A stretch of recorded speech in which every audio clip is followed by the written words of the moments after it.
Face coming down, trying to prevent the layup, but that is just right there. A hard hit. That's Sophie was not having it. You know Sophie. You won't believe what just happened. A single play in a WNBA game has sent shockwaves through the entire basketball world. Dijonai Carrington's brutal foul on Sophie Cunningham led straight to a flagrant 2 and got her tossed from the game. And honestly, that alone would have been the story of the night. But then Carrington dropped the words "white privilege" while talking about the Fever, and suddenly, things spiraled completely out of control. Doing something that she should not have done and that she absolutely should have got ejected for. She's going to go in the locker room and tweet on Threads, white privilege.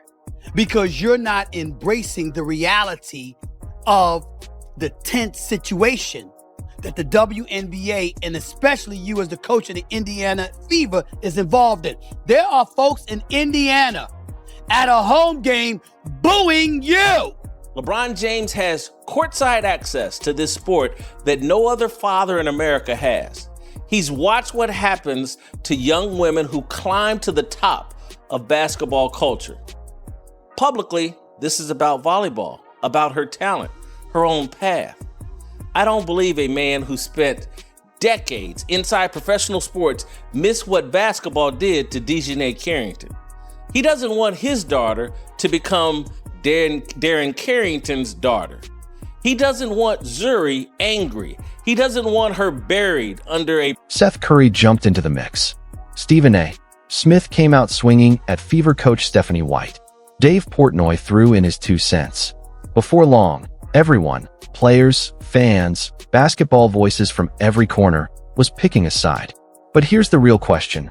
Why did this one moment blow up so fast? And more importantly, what happened after the final buzzer that kept this thing alive for days? Because trust me, the foul was just the opening act. Drop a comment if you think the WNBA needs to cut the drama and let the game do the talking. Now let's rewind to August 8th, because that's where this whole thing kicked off. The Fever were facing the sky, and Sophie Cunningham was flying down the court on a fast break. She rose up for the layup, and out of nowhere, Dijonai Carrington came flying in from behind, catching Cunningham hard around the head and neck. Sophie went down hard, but she popped right back up, and she was not about to just walk it off. And then they start getting into it. Face of Dijonai Carrington right away in the aftermath. Wait for the replay. And Cunningham. Just a dirty foul across the head. Has to be separated. The refs first called it a flagrant 1, but once they took another look, they bumped it up to a flagrant 2. And just like that, Carrington was out of the game. That's when things got really messy. Carrington headed off to the locker room, and soon after, she posted something online. White privilege at Indiana Fever. And just like that, this wasn't about the foul anymore. Now everyone was asking, what did she mean by that? And why post it at all? Running to the threads. She didn't put this on Twitter, by the way. But she did make a post on Twitter. So she tweeted out white privilege in caps at Indiana Fever. Unbelievable. Unbelievable. Can I just be real? How many black races are there in... Indiana came out on top, 90-86. But let's be honest, nobody was talking about the score anymore.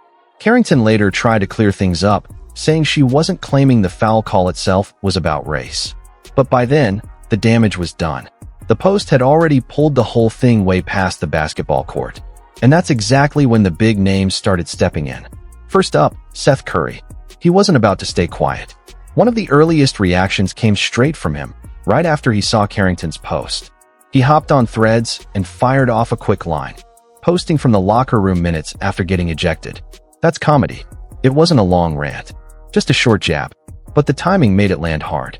Carrington had barely walked off the court, the game was still live, and already the story had jumped from the hardwood straight to social media. Seth didn't break down the whole situation or pick a side. He just called out how fast the drama had spiraled. And since he's an NBA veteran, plus Steph Curry's brother, people noticed right away. But Seth's comment, that was just the appetizer. Because while he kept things brief, Dave Portnoy had a whole lot more to say. Next, Dave Portnoy takes aim at ESPN. Portnoy, who's always been loud about backing the Fever and Caitlin Clark, didn't hold back this time either. His problem wasn't just the foul. He felt the entire conversation was leaning too hard into whether the flagrant 2 call was fair, while barely touching on the real issue, that white privilege post. He went straight at ESPN's coverage, ripping into how the panel handled the whole thing, and he didn't stop there. He also dragged up Carrington's history of rough plays against Clark, using it to back his argument. The story ends there if Carrington doesn't go to the locker room, pick up her phone, and tweet white privilege, which is insane, an absolutely insane thing to say. Now, if you go watch other networks, I'm not going to say it on Fox, but ESPN's filled with absolute morons. Absolutely have a panel of morons sitting there discussing this play and talking about whether it was the right call and things of that nature. And they don't even mention the fact that she said white privilege. That is the story. The story isn't that she got kicked out. It's that she tweeted out white privilege as though because Sophie Cunningham is white, somehow that's why she got kicked out. They go on to defend her, the story, the narrative that she's not. That's when things went to another level entirely. This wasn't just Cunningham against Carrington anymore. Now the media itself was under fire, and the argument had a brand new target. And that's exactly when Stephen A. Smith stepped in, but not against Carrington. He turned his fire on Fever head coach Stephanie White. White had gone on record saying she didn't believe Carrington deliberately went for Cunningham's neck, even though she agreed the flagrant 2 call was the right one. She described Carrington as a fierce competitor, someone who was always going to play with everything she had. In her own words, she wasn't going to condemn the hard foul, but she also wasn't ready to say it was intentional. That answer didn't sit well with a lot of people. A chunk of Fever fans felt their own coach should have stood up harder for her player after a foul that serious. And Stephen A. Smith.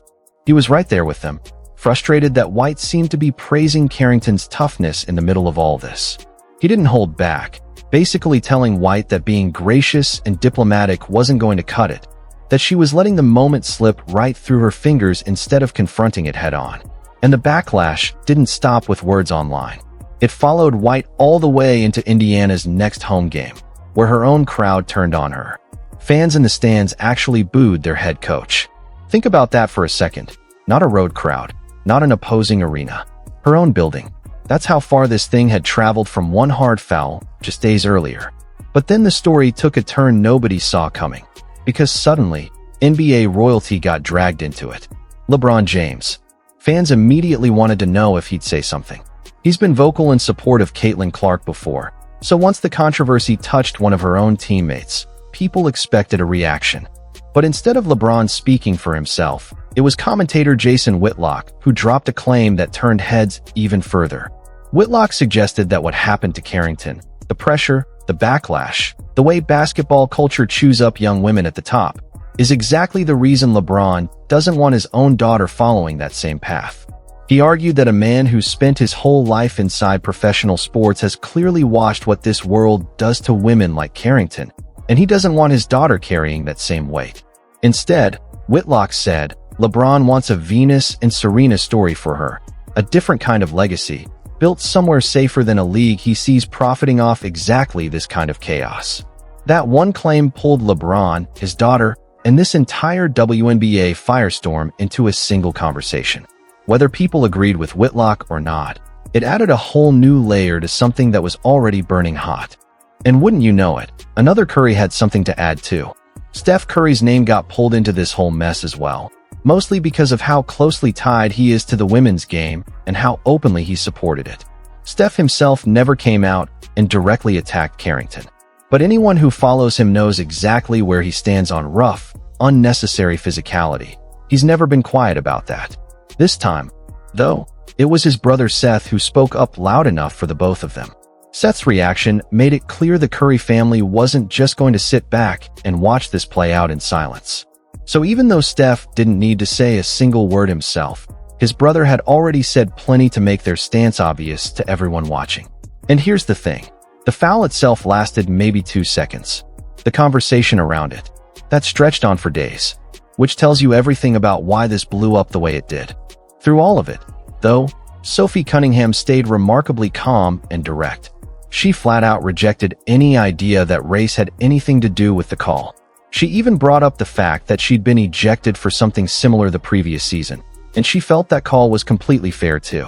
Her message was simple. The foul happened, the officials looked at it, they made a decision, and that should have been the end of the story.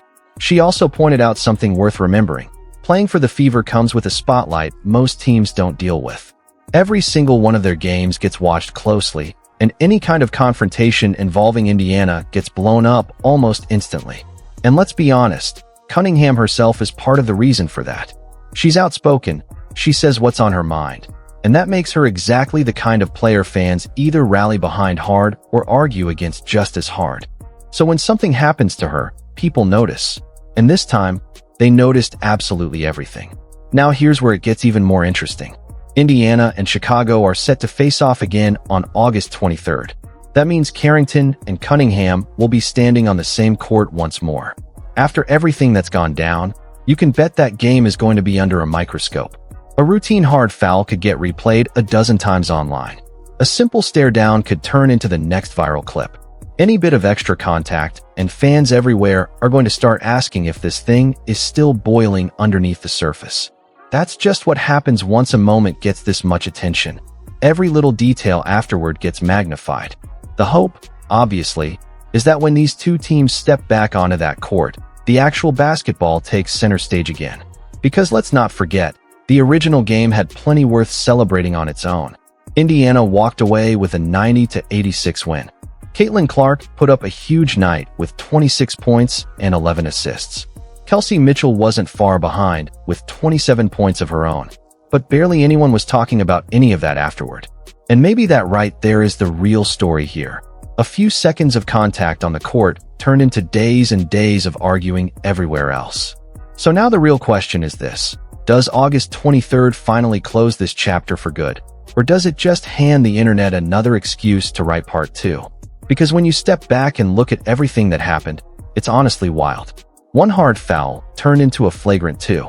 That ejection turned into a full-blown social media explosion. Within days, you had Seth Curry, Dave Portnoy, and Stephen A. Smith all weighing in publicly. Then LeBron James and Steph Curry got pulled into the bigger conversation surrounding Caitlin Clark and the entire Fever organization. Somewhere in the middle of all that noise, the actual basketball got shoved way into the background. But that's just what happens when a league is drawing this much attention right now. Every hard foul gets clipped, reposted, argued over, and picked apart, sometimes before players have even made it back to the locker room. And with Indiana and Chicago set to meet again so soon, there's a real chance this story isn't finished yet. So here's what I want to know from you. Has this whole Carrington-Cunningham situation gone further than it needed to? Or is this exactly the kind of moment the WNBA needs to be taking more seriously? Drop your thoughts down below, because this conversation isn't slowing down anytime soon. And if this kind of breakdown keeps you hooked, do yourself a favor, like this video, subscribe, and hit that notification bell, because between Caitlin Clark, the Fever, and everything swirling around the WNBA right now, a quiet week is getting harder and harder to find.